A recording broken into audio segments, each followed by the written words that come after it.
তুমি কি আর একটা বিয়ে করবা?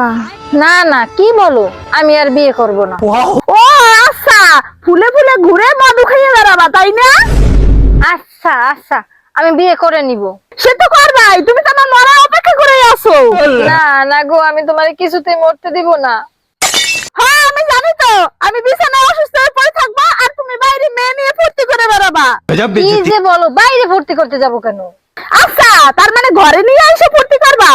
আচ্ছা, মুশকিল তো, ঘরে আনতে যাব কেন? মানে তার ঘরে যেয়ে ফুর্তি করবা? কে সেই রমণী? কে ওই পাশের ঘরের বৌদি নাকি? আরে দূর, উনি তো বয়স আমার থেকে অনেক বড়। ও আচ্ছা, বয়সটাও তাহলে জানা হয়ে গেছে। আরে না, আমি কি জানতে চাই নাকি? উনি তো নিজেই আমার কাছে বললো। কবে বলছে? তুমি আর বাড়িতে গেছিলে তাই না? আরে না, ওনার ফোনটা হ্যাং করছিল, দাদার বাসায় ছিল না দেখে তো আমার ডাকলো। ও আচ্ছা, দাদা যখন বাসায় থাকে না তখন তুমি ওই বাড়িতে যাও তাই না?